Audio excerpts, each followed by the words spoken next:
Alors, Xpeng P5, la nouvelle tueuse, entre guillemets, de Tesla, lancée en Chine, il faut arrêter avec ce terme aussi, par contre. Ils vont rien tuer du tout, Xpeng, hein. Franchement, même s'ils sont à domicile, pour moi, je pense qu'elle restera inférieure à la Model 3, cette voiture.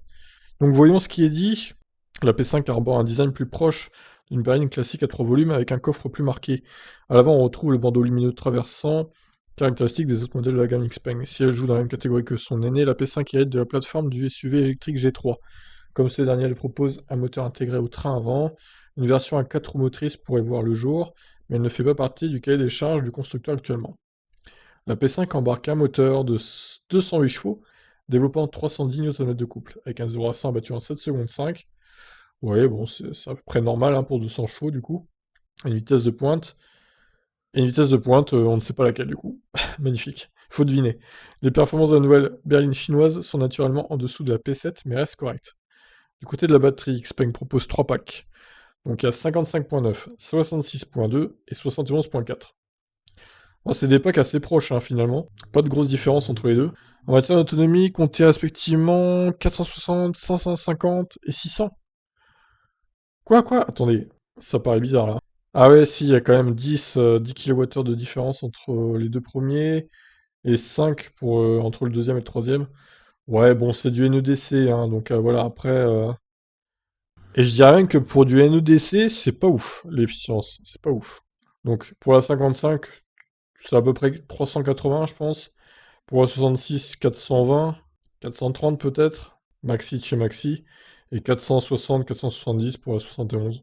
Bref, faut qu'ils arrêtent aussi de parler en EDC, eux. Les Chinois, là, ce serait bien qu'ils passent au dual TP un jour, quoi. Donc, quelle que soit la version, Xpeng annonce un temps de recharge inférieur à 40 minutes pour passer de 30 à 80% de batterie. Les puissances maximales autorisées n'ont pas été communiquées. Bon, ouais, c'est pas mirobolant, hein, les temps de charge, visiblement. En plus, pour passer de 30 à 80, c'est même pas de 10 à 80. Donc, c'est assez étonnant. Alors, c'est pas avec ça qu'ils vont tuer la Model 3, hein. Clairement, là, je persiste et signe, ils ne tueront pas la Model 3. Elle est plus longue d'ailleurs que la Model 3. Elle est plus haute aussi, et un poil moins large.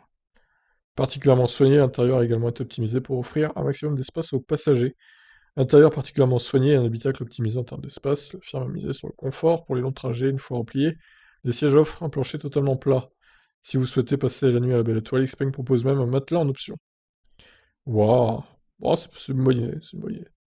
Après, le matelas, on peut l'acheter nous-mêmes, hein, j'imagine. La Xpeng P5 ne fait pas l'impasse sur la technologie dont les consommateurs chinois sont friands. Entièrement numérique, l'écran d'instrumentation mesure 12,3 pouces. Il est complété par un autre écran tactile de 15,6 pouces installé en position verticale. Il permet d'accéder à l'ensemble du système d'infodivertissement ainsi qu'aux commandes de la climatisation. Alors, du côté des aides à la conduite, la P5 joue la carte du haut de gamme grâce à 2 lidars, 12 capteurs ultrasons et 13 caméras haute résolution. Le système semi-autonome X-Pilot reconnaît les autres voitures, les cyclistes, les piétons et identifie d'autres dangers potentiels. Ouais, ça a l'air assez poussé, hein, leur autopilote à eux. En admettant qu'ils ont qu'ils s'est pas volé l'autopilote de Tesla comme c'était dit il y a quelques années là. Attendu le mois prochain en Chine, l'Xpeng P5 se décline en 6 configurations. Donc voilà, oui, il y a pas mal de configs effectivement. La version de base est annoncée à partir de 21 000 euros. Sérieux? Oh, putain. Ah oui, ah, c'est pas cher effectivement. 10 000 € de moins que la Model 3. S'il faudra réaliser quelques adaptations, notamment vis-à-vis de la réglementation, le lancement de la Xpeng P5 en Europe serait prévu pour 2022. Alors, je vais quand même traduire les prix là. Alors, 157 900, donc via xe.com, hein, si vous voulez traduire des devises en euros. Très pratique. 20 788, putain, ouais, c'est vrai que c'est pas cher hein, quand même. Hein. Alors, l'autre 172 900, ça nous fait 22 762 euros. Ok. 177 900, 23 421, donc pour la version bas de gamme 66 kWh. 192 900 pour la version haut de gamme 66. 25 400, ok. Ah non, c'est le milieu de gamme, il y a trois gammes, ok, d'accord. Donc la haute gamme est à 200 000, on va arrondir, hein, c'est bon, on va pas s'emmerder avec ça. Hop, 26 300 €, ok. Et il n'y a qu'une version 71, visiblement. 223 900. Alors, tac. Ça fait moins de 30 000 € du coup. Pour la version la plus haut de gamme avec le plus d'autonomie.